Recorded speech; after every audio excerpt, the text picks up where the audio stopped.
नमस्कार, मैं हूं नीतीश कुमार। आज आपको हम मैट्रिसेस के बारे में बताएंगे कि मैट्रिसेस क्या है और मैट्रिक्स क्या है, उनके बारे में हम समझेंगे। मैट्रिसेस देखिए, जो हमारे मैट्रिक्स का ही बड़ा रूप है, मैट्रिसेस कहा जाता है उसको। अब इसको हम जैसे एक मैट्रिक्स को हम क्या बोलेंगे? मैट्रिक्स बोलेंगे। यदि ये ढेर सारी मैट्रिक्स पढ़ना हो तो उसे क्या बोलेंगे? मैट्रिसेस। इसीलिए चैप्टर का नाम है मैट्रिसेस। अब देखेंगे कि मैट्रिक्स क्या होता है। तो मैट्रिसेस में डिफिनेशन में दिया हुआ है एनसीईआरटी में कि a matrix is an order rectangular array of numbers और फंक्शन। नंबर और फंक्शन मतलब सेम यहाँ पे बताया गया है कि नंबर और फंक्शन सेम चीज है। द नंबर और functions are called the elements और the entries of the matrices.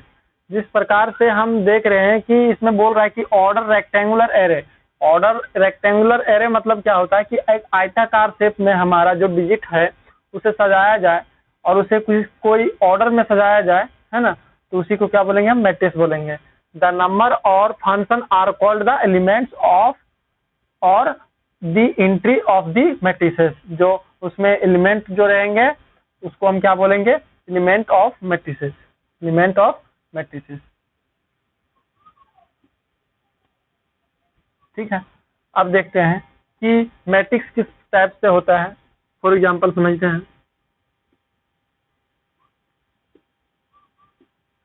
कि इसे डिनोट करते हैं, लिख लीजिए। It is denoted by an capital letter. Capital letter है ना, डिनोट करते हैं ब्रैकेट से। जैसे कि ए इक्वल टू, ब्रैकेट में हम ले लेते हैं 1। ये भी हमारा मैट्रिक्स हुआ। दूसरा एग्जांपल समझते हैं 1 2। ये भी मैट्रिक्स है। क्या है कि इसका शेप जो है एक रेक्टेंगल का शेप है। रेक्टेंगल का शेप है, आयताकार, जिसे हिंदी में बोलते हैं। एरे ऑफ नंबर, उसमें जो नंबर तो फंक्शन जो होगा, है ना। और द नंबर और function are called the element of the matrix. Elements of the matrix कहा जाएगा। जो इसमें नंबर होगा उसे क्या बोलेंगे? Elements of the matrix. ये भी मैट्रिक्स है। आप देखते हैं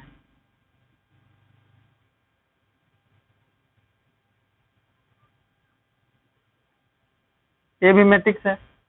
अब दूसरा टाइप से देखते हैं 1 2 3 4। ये भी मैट्रिक्स है।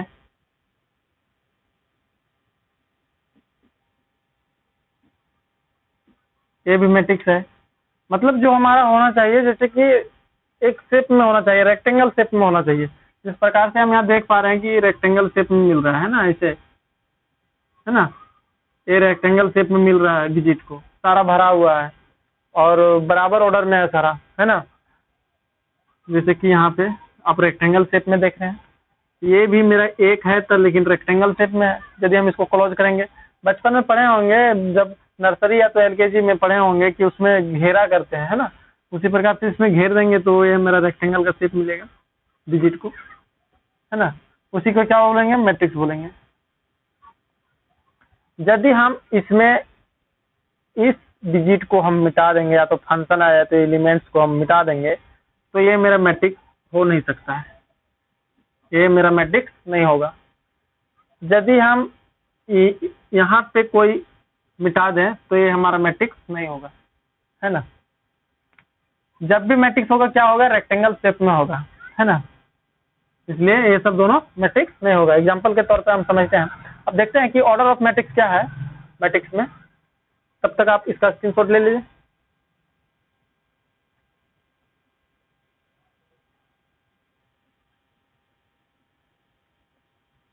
अब समझते हैं कि ऑर्डर ऑफ मैट्रिक्स क्या है। देखिए डिफिनेशन में लिखा हुआ है कि matrix having m row and n columns is called a matrix of order m/n। m/n को हम क्या बोल सकते हैं? m/n को m क्रॉस n लिखे हुए हैं, m/n पढ़ सकते हैं, रीड एज, है ना। इसको हम क्या पढ़ेंगे, रीड एज m/n, इस चीज को, है ना। जैसे कि क्या बोला है कि एक मैट्रिक्स में जो रखता है क्या, m row n columns is call ये मैट्रिक्स ऑफ ऑर्डर m/n, ठीक है। अब देखते हैं कि मैट्रिक्स अभी बताए थे आपको 1 2 3 4 5 6, ये हमारा मैट्रिक्स हुआ, क्योंकि रेक्टेंगल शेप में मिल जाएगा यदि हम चारों ओर से खींचे तो, है ना। और इसमें जैसे बोला था कि नंबर ऑफ m रोज, मतलब कि नंबर ऑफ रो हम किसे बोलेंगे और कॉलम हम किसे बोलेंगे, ये चीज को समझना जरूरी है ना। जैसे कि रो हम बोलेंगे, हॉरिजॉन्टल लाइन को हम क्या बोलेंगे, रो। जैसे कि हॉरिजॉन्टल में मेरा ये है 1 2 3, एक हॉरिजॉन्टल ये है 4 5 6, तो हम इसका रो 1 रो 2 नेमिंग कर सकते हैं, है ना। अब देखते हैं कि रो मेरा आपको समझ में आ गया होगा कि रो क्या है। रो में क्या है, हॉरिजॉन्टल लाइन को हम क्या बोलेंगे, हॉरिजॉन्टल लाइन में जो डिजिट को हम सजाए हैं तो उसे क्या बोलेंगे, हम रो बोलेंगे। और वर्टिकल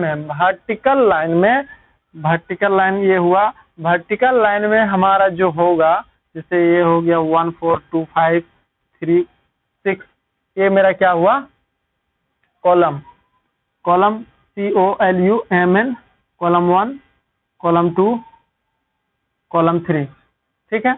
आप इसे उतार लें, है ना। अब समझते हैं बारी बारी से कि पहला क्या बोला है कि m row and columns is called ये मैट्रिक्स ऑफ ये ऑर्डर m/n।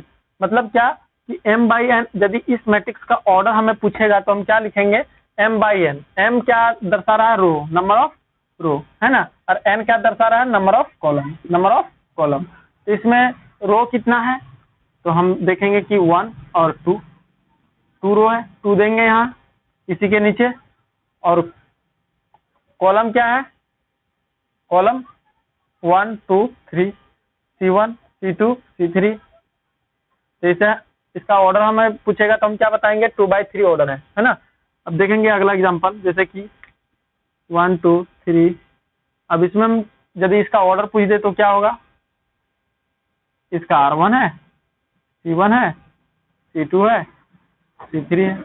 इसका ऑर्डर क्या होगा, नंबर ऑफ रो। देखिए m/n, m जो हमारा यहाँ दर्शा रहा है और n जो दर्शा रहा है, आप इससे समझ सकते हैं कि नंबर ऑफ रो, सबसे पहले रो को उसके बाद कॉलम को, है ना। तो अब यहाँ से देखेंगे नंबर ऑफ रो कितना है, 1/3, इसका ये ऑर्डर हो गया, है ना। अब जनरल टर्म में क्या होता है कि किसी भी चीज को आप कितना दूर तक ले जाते हैं, जैसे कि किसी भी मैट्रिक्स को कहाँ तक लिखने का पॉसिबल ऑर्डर, उसको हम देखेंगे। तो देखते हैं कि A11 A12 A13 नेमिंग दे रहे हैं वैसे, A11 A21 A31 sorry A32, इस प्रकार से डॉट डॉट डॉट ए हो गया, ये सॉरी यहाँ पे हो जाएगा 4 1 होगा AN1, है ना। अब यहाँ से देखते हैं dot dot dot dot A1M A22 A23 dot dot dot A2M। इसी प्रकार से कभी इस प्रकार से हो जाएगा कि AMN हो जाएगा, है ना। यहाँ पे M होगा और यहाँ पे N लेंगे, सॉरी, तो क्या होगा AMN, और इसका बाहर में क्या होगा, पावर M/n जनरल टर्म में। तो इसी को हम क्या बोलेंगे कि ऑर्डर ऑफ मैट्रिक्स आपको समझ में आ गया होगा। अब देखते हैं कि किसी इसको क्या बोलेंगे, 1/3 ऑर्डर। आप जैसे 1 2 3 4 5 6 7 8 9, इसको हम क्या बोलेंगे, कितना रो है, कितना कॉलम है, कॉलम इसको बोलते हैं, कोई सा भी नाम दे दीजिए, है ना। इसको क्या बोलेंगे, रो 1, रो 2, रो 3, C1, C2, C3। तो हम क्या होगा इसका, कितना ऑर्डर होगा, 3/3, क्योंकि R क्रॉस C है ना। समझ में आ गया होगा आपको ऑर्डर ऑफ मैट्रिक्स।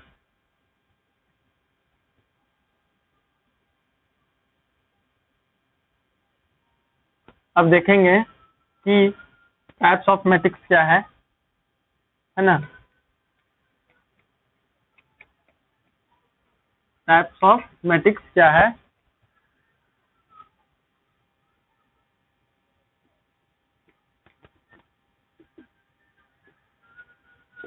जैसे कि column matrix,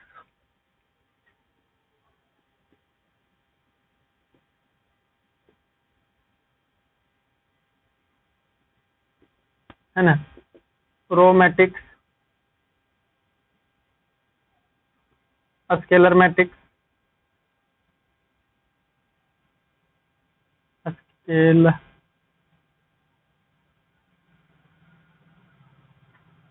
scalar matrix, zero matrix,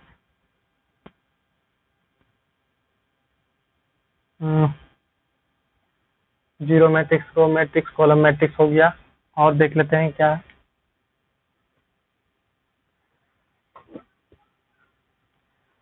square matrix,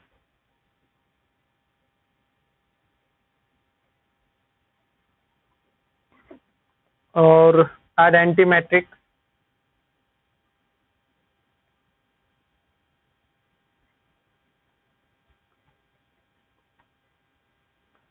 total कितना टाइप का हो गया, रो, स्केलर, डायगोनल मैट्रिक्स,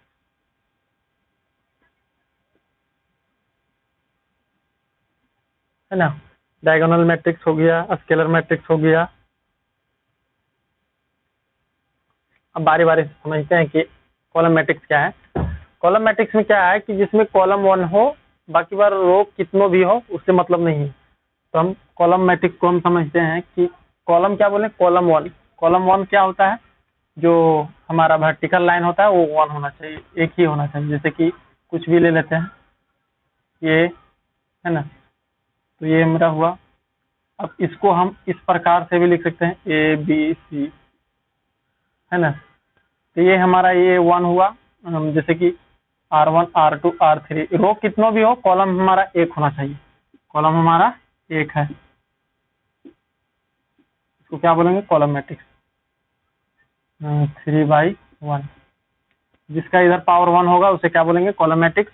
अब देखते हैं सेकंड में, रो मैट्रिक्स में क्या होगा, इसी चीज को पलट दें तो क्या हो गया, जैसे कि ABC, रो जिसका 1 होगा, है ना, कॉलम कितना भी हो उससे मतलब नहीं है, तो उसे हम क्या बोलेंगे, रो मैट्रिक्स। क्या बोलेंगे, जिसका यहाँ पे 1 होगा, R इस साइड में जिसका 1 होगा उसको रो मैट्रिक्स बोलेंगे। स्केलर मैट्रिक्स में क्या होता है कि स्केलर मैट्रिक्स में जो होगा वो सारा सेम होगा। जैसे कि अब 2/2 ऑर्डर में ही होता है। 2/2 ऑर्डर कैसा होगा, जैसे कि ABCD, है ना, इसे क्या बोलेंगे हम, 2/2 ऑर्डर। जैसे 1 2 3 4, इसे हम क्या बोलेंगे, 2/2 ऑर्डर, है ना। तो देखते हैं कि सबसे पहले 2/2 ऑर्डर में क्या होगा, जैसे कि ए डायगोनल, इसको हम क्या बोलेंगे, डायगोनल एलिमेंट। इसे क्या बोलेंगे हम, डायगोनल एलिमेंट। 1 और 4 को हम क्या बोलेंगे, डायगोनल एलिमेंट। डायगोनल एलिमेंट में ही नॉन डायगोनल के जहां 0 रहेगा तो हम उसे क्या बोलेंगे, स्केलर मैट्रिक्स। क्या बोलेंगे, स्केलर मैट्रिक्स। अब यहाँ तक उतार लिए होंगे तो स्क्रीनशॉट आप ले लीजिए। अब स्केलर मैट्रिक्स को हम समझेंगे कि क्या है। स्केलर मैट्रिक्स में देखिए कि 2/2, 3/3, है ना, 4/4, 4/4 पॉसिबल होगा तो देखिए, लेकिन जनरली पूछा जाता है 2/2 और 3/3। स्केलर मैट्रिक्स में हम देखेंगे कि 1 0 0 1, यहाँ माइनस लगा दिया तो यहाँ भी माइनस लगा दें, मतलब कि ये डायगोनल एलिमेंट जो होगा उस ऑल आर इक्वल, तब मेरा होगा स्केलर मैट्रिक्स। जैसे कि 2 0 0 2, मतलब क्या हो रहा है कि नॉन डायगोनल एलिमेंट्स में हमारा 0 होना चाहिए और डायगोनल एलिमेंट्स में सारा ऑल सेम होना चाहिए, है ना। तो ये हो गया 2x2 ऑर्डर में, 2x2 ऑर्डर में, है ना। तब इसी को क्या बोलेंगे हम, डायगोनल मैट्रिक्स, क्या बोलेंगे, स्केलर मैट्रिक्स बोलेंगे। अब देखते हैं जीरो मैट्रिक्स। जीरो मैट्रिक्स जिसमें कोई जीरो कुछ ना एलिमेंट हो, जीरो हो, उसे हम क्या बोलेंगे, जीरो मैट्रिक्स। ये तो सिंपल सी है, नूल मैट्रिक्स, जीरो मैट्रिक्स। देखते हैं स्क्वायर मैट्रिक्स। जीरो मैट्रिक्स कोई इंपॉर्टेंट नहीं है, इसलिए आपको माइंड में सिर्फ वैसे रखना है। जीरो जिसका एलिमेंट कुछ नहीं होगा वो जीरो मैट्रिक्स होगा, और आपको समझ में आ गया होगा। अब देखते हैं कि स्क्वायर मैट्रिक्स क्या है। कि स्क्वायर मैट्रिक्स में क्या होता है कि 2x2 ऑर्डर, 3x3 ऑर्डर, उसी को हम क्या बोलेंगे, स्क्वायर मैट्रिक्स बोलेंगे। अब देखते हैं कि 1 2 3 4, ये हमारा 2x2 है, तो 2x2 ऑर्डर हो गया। जिसका हमें यहाँ पे क्या हो रहा है, स्क्वायर मिल रहा है, उसी हम क्या यहाँ बोलेंगे, स्क्वायर मैट्रिक्स। सिंपल सी बात। 1 2 3 4 5 6, इसे हम क्या बोलेंगे, नहीं बोल सकते हैं, इसको हम स्क्वायर मैट्रिक्स नहीं बोल सकते हैं। It is not a square matrix. 1 2 3 4 5 6 7 8 9, it is a square matrix 3x3, जिसको हम 3 स्क्वायर लिख सकते हैं, उसी को हम बोलेंगे स्क्वायर मैट्रिक्स। तब तक आप लेना चाहते हैं स्क्रीनशॉट ले लीजिए। अब देखते हैं,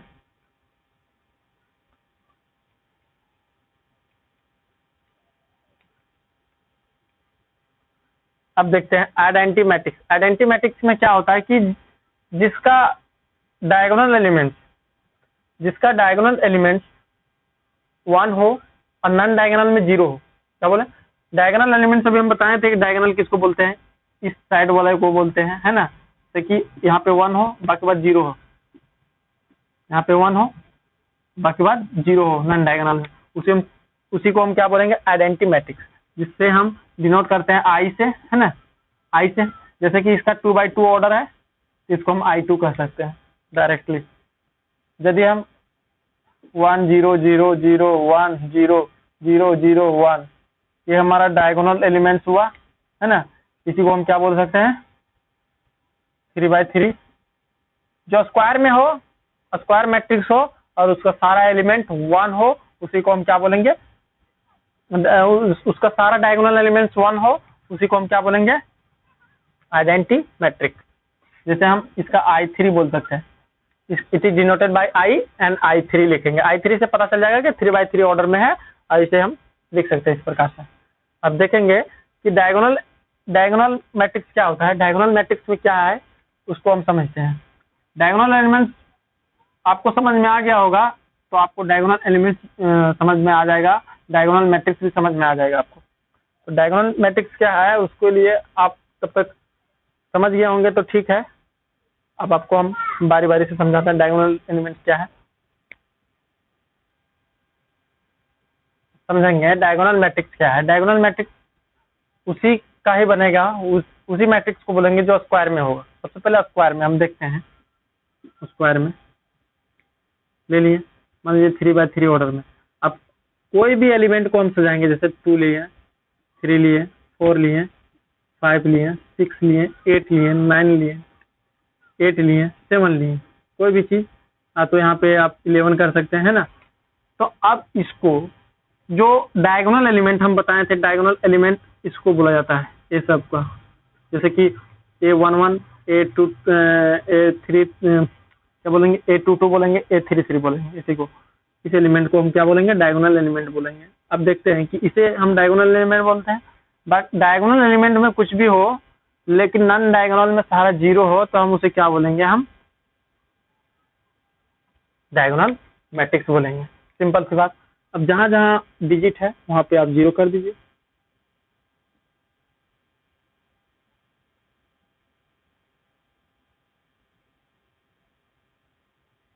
अब ये हमारा डायगोनल मैट्रिक्स हो गया, जिसे हम DIA 267 शॉर्ट फॉर्म में हम लिख सकते हैं। DIA डायग, समझे, डायगोनल। यदि DIA 1 2 3 यदि रहे तो आप कमेंट में करके बताइएगा, या तो अपने खुद से प्रैक्टिस कीजिएगा किसका फिगर किस प्रकार से होगा, है ना। जैसे DIA 10 9 8, अब देखते हैं 3x3 ऑर्डर में देखेंगे, आप 2x2 ऑर्डर में देखेंगे। जैसे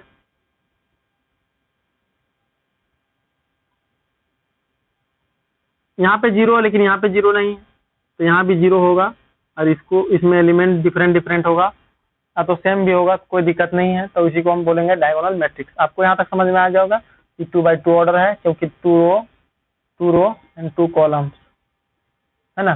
तब तक के लिए आप नोट कर लीजिए। अब देखते हैं कि जनरल फॉर्म ऑफ मैट्रिसेस क्या होता है, कि जनरल टर्म में हम किसी भी एलिमेंट्स को हम किस प्रकार से सजा सकते हैं मैट्रिक्स में। देखिए A=, हम लिए हुए हैं A11, A12, A13 dot dot dot A1n। अब यहाँ पे देखिए A21, A22, A23 dot dot dot A2n। समझेंगे A11 क्या है, कि हम पहले बताए थे रो को पहले, उसके बाद में कॉलम को। तो A11 का मतलब क्या हुआ कि हमारा फर्स्ट रो क्या होता है, ये फर्स्ट रो हुआ जनरल टर्म में, फर्स्ट रो फर्स्ट कॉलम, समझिएगा first column, first row 1, first column 1, इसीलिए A11 एलिमेंट दिए हुए।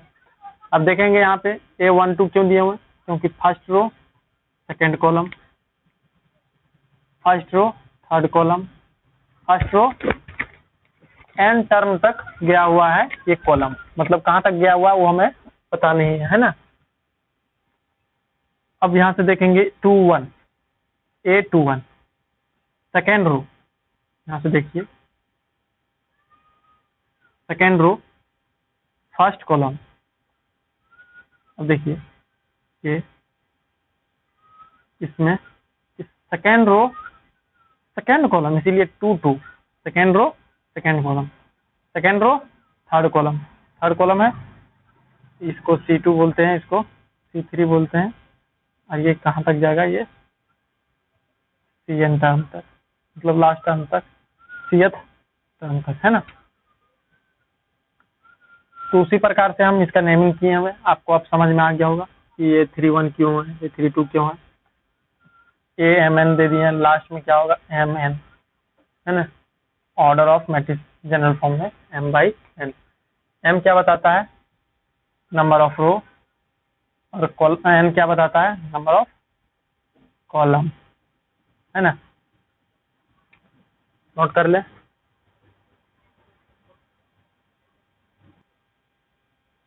अब समझेंगे कि एक्सरसाइज 3.1 का पहला question, in the matrix A25, 19, -7, 35, -2, 5/2, 12, √3, 1, -5, 17।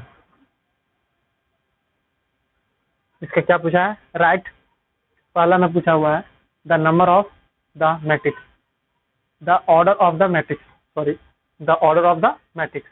Order इसका पूछा हुआ है, तो ऑर्डर में हम क्या बताए हैं कि number of row and number of column, है ना। तो नंबर ऑफ रो इसमें कितना है, 3 है, 3 क्रॉस, नंबर ऑफ कॉलम कितना है, 1, 2, 3, 4, 3/4 ऑर्डर।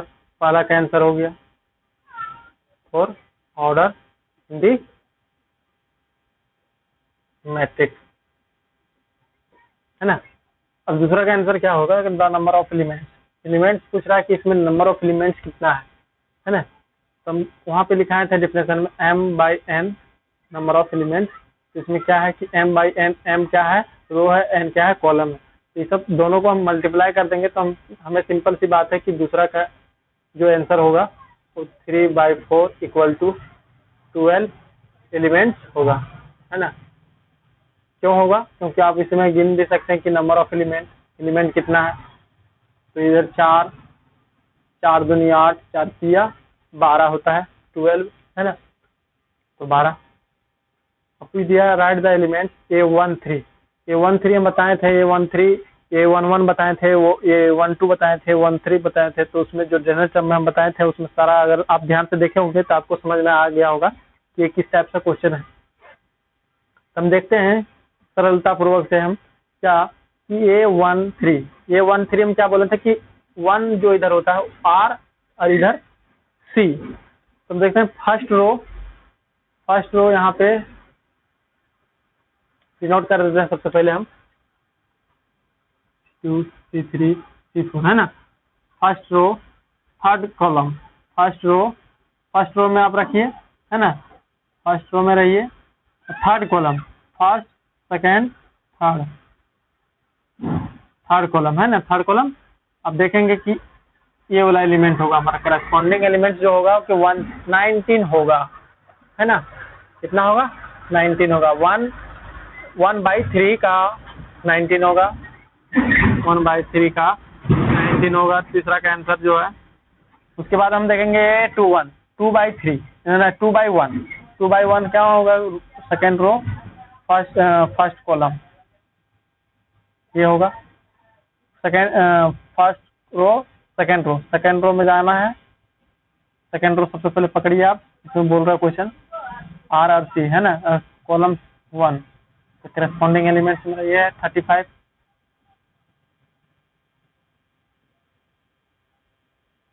अब ध्यान से देखिए आपको सारा समझ में आ जाएगा।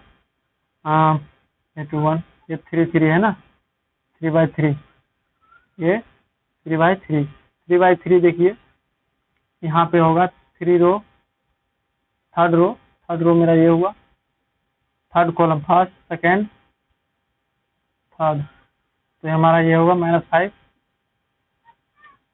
समझ रहे हैं, आपको समझ में आ रहा होगा। और देखते हैं 8 2 4 मतलब सेकेंड रो में जाना है। फोर्थ कॉलम ये हुआ, सेकेंड रो ये हुआ, फोर्थ कॉलम 1 2 3 4 ये होगा 12। इसी प्रकार से आगे हम देखेंगे 8 2 3 जो होगा क्या होगा सेकेंड रो थर्ड कॉलम 1 2 5/2। बहुत अच्छा क्वेश्चन था, आप नोट कर लीजिए आंसर है ना।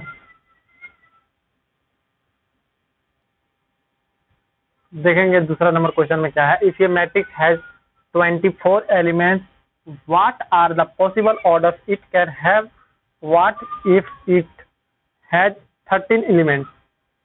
सबसे पहले इसमें 2 क्वेश्चन छिपा हुआ है। सबसे पहले क्वेश्चन को 2 बार पढ़िए, किसी भी क्वेश्चन को सोल्यूशन करने से पहले आप 2 बार पढ़िए, उसी में से आपका सोल्यूशन समझ में आ जाएगा। यदि आप बढ़िया से देखते हैं, किसी भी चीज़ को कंटेन करके अपने माइंड में रखते हैं तो आपको सारा चीज़ आपको समझ में आ जाएगा। इसीलिए कभी भी क्वेश्चन को हड़बड़ी से नहीं पढ़ना चाहिए। 2 बार पढ़िए, 2 बार में पढ़ने बाद आपको खुद समझ में आ जाएगा कि क्वेश्चन क्या कह रहा है और क्या होगा। बोल रहा है कि इफ ये matrix has 24 elements what are the possible orders it can have. सबसे पहले पहला क्वेश्चन यहाँ से यहाँ तक है, पॉसिबल ऑर्डर पूछ रहा है। ऑर्डर में हम बताए थे कि रो और कॉलम को हम क्या बोलते हैं, row by number of row cross number of column को हम क्या बोलते हैं, मैट्रिक्स का ऑर्डर बोलते हैं ना। मैट्रिक्स में ऑर्डर जो होता है ऑर्डर ऑफ मैट्रिक्स। तो हम सबसे पहले बोला है कि आपके पास 24 एलिमेंट्स है। 24 एलिमेंट्स मतलब कि आपके पास कोई भी एलिमेंट्स दे दे 24, जैसे कि A B C D E F dot x तक दे दे है ना। एक्स तक कितना होता है अल्फाबेट 24 होता है ना। एक्स वाई जेड को छोड़ देंगे, टोटल अल्फाबेट में 26 नंबर होता है ना, 26 होता है। तो उसमें क्या होगा 24 तक लेना है, तो इतना ले लिए। तो ये इसका ऑर्डर क्या होगा 1/24 है ना। यदि हम इसी को, ये हॉरिजॉन्टल में लाइन में था, अब इसको वर्टिकल में लिख देंगे तो 1 A B C सॉरी इसमें ए नहीं देना है, कॉमा नहीं देना है, ओके थोड़ा साइड में देना है। तो आपको जैसे कि D E F डॉट हम डॉट दे रहे हैं आपको समझाने के लिए है ना। मतलब कि ये मान लीजिए यहाँ तक गया होगा है ना, डॉट एक्स दे दिए, सॉरी एक्स दे दिए। आप पूरा बिल्कुल भर लीजिएगा तो आपको सारा समझ में आ जाएगा। जैसे कि इसका ऑर्डर दे दिए यहाँ पे एक्स है ना, क्या होगा 20 × 1 होगा। क्यों होगा 1? अब बताए थे R क्रॉस C, इसमें रो कितना है 1 है, कॉलम कितना होगा 24 होगा, इसलिए R क्रॉस C को आप समझ गए होंगे। आप यहाँ भी ये समझ में आ गया होगा। अब क्या करते हैं कि कुछ कुछ एलिमेंट को हम बांट लेते हैं और उसको हम किसी भी तरह से अरेंज करना है, कितना टाइप से हो सकता है। तो सबसे पहले आपको 24 का फैक्टराइज कर दीजिए आप, सिंपल सी बात। यदि इवन नंबर का फैक्टराइज जितना होगा उतना आप कर दीजिए, जैसे कि 1 × 20 पहला ऑर्डर, 20 × 1 24 × 1 1 × 24 है ना, सॉरी 1 × 24 24 × 1 2 × 12 12 × 2 6 × 4 4 × 6 8 × 3 3 × 8। इतना ही सारा पॉसिबल ऑर्डर हो सकता है, जिसका रिजल्ट हमको 24 आएगा, है ना। 24 24 24 24 24 24। तो हम इसे क्या बोलेंगे, इतना टाइप से ऑर्डर हो गया, 1 2 3 4 5 6 7 8 टाइप से हम इसको लिख सकते हैं। अब वहीं पे बोल दिया है कि what if it has 13 element. और यदि आपके पास 13 एलिमेंट्स हो तो आप किस प्रकार से करेंगे। मान लीजिए 13 एलिमेंट्स ABCDEF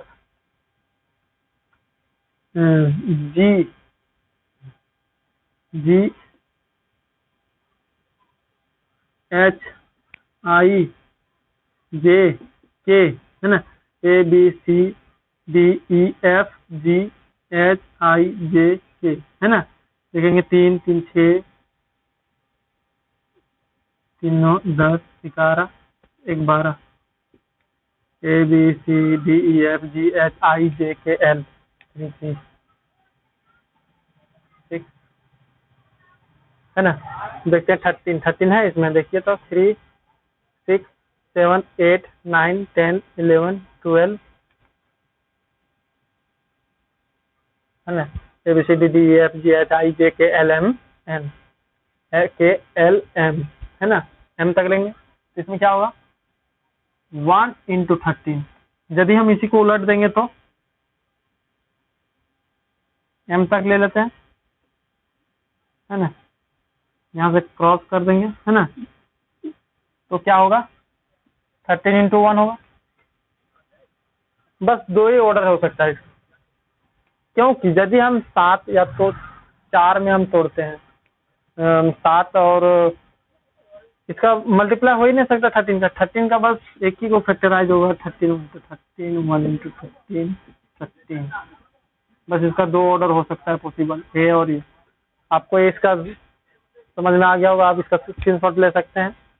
आंसर ये हुआ, हमारा ऑर्डर में आपको सिर्फ इतना ही लिखना है ना, इतना ही, ये वाला, इसी को ऑर्डर बोलते हैं, ऑर्डर ऑफ मैट्रिक्स है ना। बाकी बात जितना हुआ, अब इसको मिटा देते हैं, स्क्रीनशॉट ले सकते हैं आप। देखते हैं कि 13 क्वेश्चन भी 3 क्वेश्चन, थर्ड क्वेश्चन भी इसी प्रकार से है, जैसे कि इफ ये मैट्रिक्स हैज 18 एलिमेंट्स। आपका होमवर्क रहा 18 एलिमेंट्स दिया हुआ है, जैसे कि आप तीसरा जो क्वेश्चन दिया होगा सेम क्वेश्चन है, 18 एलिमेंट्स है ना। और उसके बाद में what are the possible orders 5 elements. अब बोल दिया सेम 5 एलिमेंट्स, है ना। लैंग्वेज चेंज है लेकिन कहने का मतलब एक ही है सारा। आपको इसी प्रकार से थर्ड क्वेश्चन का आंसर आप कमेंट में बॉक्स में बताइएगा कि कितना पहला का होगा। हम सिंपल सी इसको फैक्टराइज कर देंगे, इसको भी फैक्टराइज कर देंगे, है ना। तो सारा समझ में आ जाएगा कि कितना होगा। अब इसका कमेंट बॉक्स में आप रिप्लाई दे दीजिएगा आंसर। चौथा में देखते हैं, चौथा बहुत हैवी क्वेश्चन, अच्छा क्वेश्चन है, मिटा देते हैं। चौथा क्वेश्चन जो है, कंस्ट्रक्ट ये 2x2 मैट्रिक्स। कंस्ट्रक्ट मतलब कि किसी भी बनाइए आप 2x2 ऑर्डर का मैट्रिक्स बनाइए, और उसमें बोल रहा है कि A = ब्रैकेट में जो है AI, whose elements are given by. लिख लेते हैं।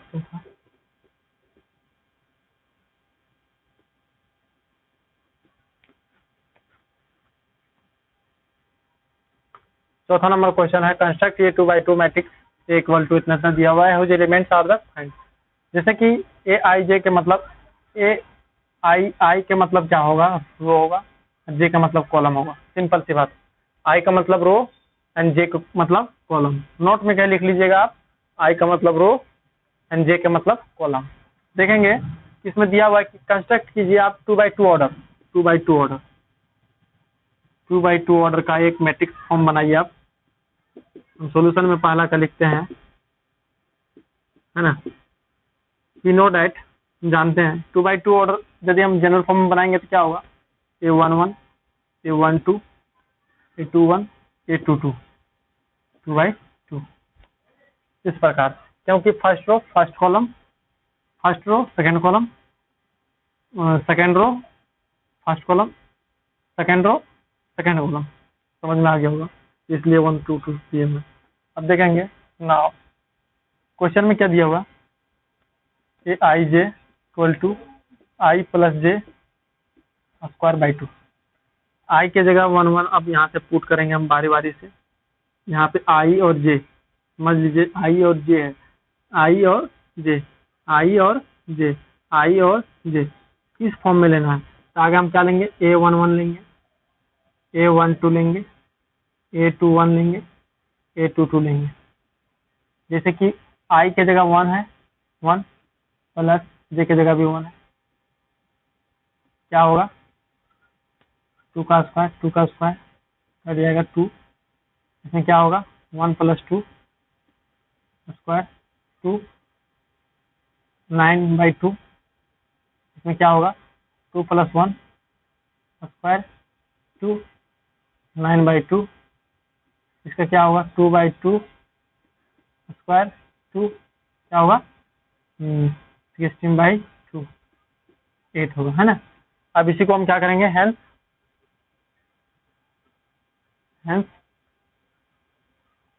Matrix is A equal to कितना आया, A11 की जगह 2 आया, A12 की जगह 9/2 आया, A21 की जगह 9/2 आया, A22 की जगह 8 आया। तो हम यहाँ पे क्या लिख देंगे, डायरेक्ट 2/2 मैट्रिक्स। स्क्रीनशॉट ले सकते हैं। अगला आप ही का आपका होमवर्क है, दूसरा तीसरा और चौथा नंबर 5वां नंबर क्वेश्चन जो दिया हुआ है उसमें भी मोड लगा हुआ है। मोड में क्या होता है, किसी भी चीज को हम नेगेटिव रहता है उसको कैलकुलेशन करने के बाद में अगर नेगेटिव में पाया जाता है तो उसको हम पॉजिटिव कर देते हैं, पॉजिटिव रहता है तो पॉजिटिव ही रहता है। तब तक के लिए आप इसका स्क्रीनशॉट ले लें या तो उतार लें। अब इसके जैसे A11 यहाँ पे समझ लें कि 1 1 क्यों लिया, क्योंकि यहाँ 1 1 2/2 ऑर्डर में बोला था, तो जनरल फॉर्म में हम इस प्रकार से लिखेंगे 2/2 ऑर्डर का। और यहाँ पे आगे लिख लिए क्वेश्चन, उसके बाद में क्या बोल रहा है कि 1 और 1, हम बोले थे इसको आई इसको जे मानना है, आई और जे यहाँ पे है तो 1 और 1 लिए, क्योंकि यहाँ 1 और 1 है इसीलिए 1 प्लस 1 लिए, स्क्वायर किए तो 2 पावर कट गया तो 2 बचा। और देखिए 1 और 2 है तो इसीलिए 1 प्लस 2 किए, क्योंकि यहाँ आई के जगह 1 है, यहाँ जे के जगह 2 है तो 2 वहाँ पुट किए तो वहाँ 9/2। इसी प्रकार से इसमें भी, उसी प्रकार से उसमें भी हुआ 8 हुआ, उसी प्रकार से हम यहाँ सजा दिए। 1 1 का आया जो 2 आया, A12 का आया 9/2, A21 का आया 9/2, A22 का आया 8। कैलकुलेशन करने के बाद में जो हमारा मैट्रिक्स आया वो मेरा ये हुआ, इस फॉर्म में आया। अब इसी को हम ये हर एक साल पूछा जाता है 1 मार्क्स का, 1 मार्क्स का नहीं 4 मार्क्स का पूछा जाता है जैक बोर्ड में, स्पेशली हर एक साल। Write this now. 5वां नंबर उसी प्रकार से बनेगा, लेकिन अब थोड़ा सा 6ठा नंबर क्वेश्चन के लिए आपको इक्वालिटी ऑफ मैट्रिसेस छूट गया था, इसलिए हम आपको बताते हैं कि इक्वालिटी ऑफ मैट्रिसेस क्या है। कि दो मैट्रिक्स इक्वालिटी जब हो सकता है, बराबर हो सकता है, जब उसका ऑर्डर आपस में बराबर हो और उसका करस्पॉन्डिंग एलिमेंट्स बराबर हो, तो उसे हम क्या बोलेंगे, इक्वालिटी ऑफ मैट्रिक्स, है ना।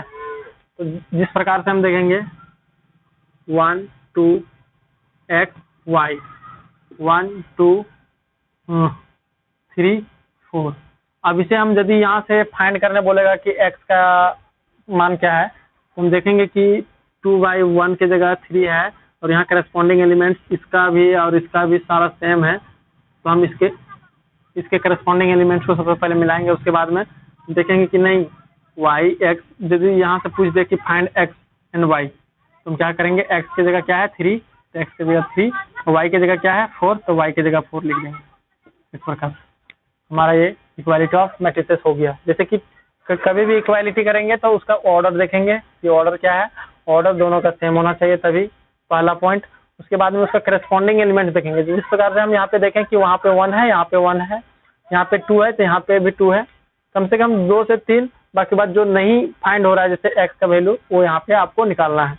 जैसे कि x के लिए यहाँ पे, y के लिए यहाँ पे, तो इसी प्रकार से ये फाइंड हुआ। मेरा x और y का वैल्यू डायरेक्ट हम फाइंड कर लिए है ना, समझ गए। अब देखते हैं कि छठा नंबर क्वेश्चन में क्या कह रहा है, देखते हैं। फाइंड द वैल्यू ऑफ, लिख देते हैं, तब तक आप स्क्रीनशॉट ले लें।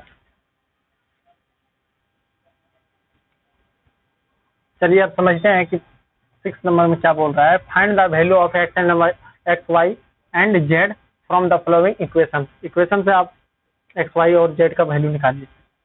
जैसे कि यहाँ पे ये 4 है। पहला क्वेश्चन जो दिया हुआ है, क्या बोले थे हम कि जब भी इक्वालिटी अब यहाँ पे आ जाएगा, जहाँ पे find the value of matrix में बोलेगा x and y and z, उस समय हम देखेंगे कि ऑर्डर सेम है, ऑर्डर सेम है। देखते हैं ये 2/2 ऑर्डर है, 2/2 ऑर्डर है। देखते हैं करस्पॉन्डिंग एलिमेंट्स, कोई एलिमेंट्स को मिलाएंगे, जैसे 4 यहाँ पर भी है, 4 यहाँ पर भी है, ठीक है। बाकी बात एक भी मिल गया ना, तो यहाँ से हमें फाइंड हो जाएगा, है ना। तो देखते हैं कि अब x का वैल्यू क्या है, यहाँ पे इसके जगह पर 1 है, क्या करेंगे x बराबर 1। y की जगह क्या है, y कहाँ है, यहाँ पे है, ये y है, y की जगह यहाँ पे क्या है 5 है। एंड z इक्वल टू क्या है, z की जगह पे क्या है 3 है। ये मेरा पहला का आंसर हो गया, है ना। अब दूसरा का आंसर आप खुद बनाइएगा, तीसरा का भी खुद बनाइएगा। जैसे कि हम हिंट दे देते हैं, x plus y equal to 6, equation 1 मान लीजिएगा इसको। 5 प्लस z इक्वल टू 5, है ना, 5। जैसे कि ये इसके साथ गया तो ये इसके साथ जाएगा, इक्वल टू होगा, और ये इसके साथ। अब यहाँ से फाइंड कर लीजिएगा, है ना। तो आप 3 इक्वेशन दिया हुआ, एक z है, एक्चुअली में ये z है, यहाँ से z बराबर क्या निकल गया, 5 से 5 कट गया तो z बराबर 5 हो गया। सिंपल सी बात है। 5 से 5 कट गया तो z बराबर क्या होगा, 0 होगा। और x और y का वैल्यू यहाँ से निकाल के किसी में एक में पुट कर दे, डायरेक्ट निकल गया। इक्वेशन 1 और इक्वेशन 2 इसको मान लीजिए आप, सिंपल सी बात। इसमें भी उसी प्रकार से करेंगे, इसका इक्वेशन बराबर इतना मानेंगे, इतना बराबर इतना मानेंगे, इतना बराबर इतना मानेंगे, है ना। सब्स्टिट्यूट इक्वेशन कर देंगे, है ना। उसके बाद ये सारा खत्म हो जाएगा। धन्यवाद। इसमें और भी कोई क्वेश्चन नहीं है, तब तक के लिए आपको एक्सरसाइज में 3.1 सारा खत्म हो गया है। अब अगली वीडियो में हम देखेंगे ऑपरेशन ऑन मैट्रिसेस, है ना, ऑपरेशन ऑन मैट्रिसेस, उसके बारे में पढ़ेंगे, उसके बारे में चर्चा भी करेंगे, और उसके बारे में क्वेश्चन भी बनाएंगे। 3.2 खत्म करेंगे।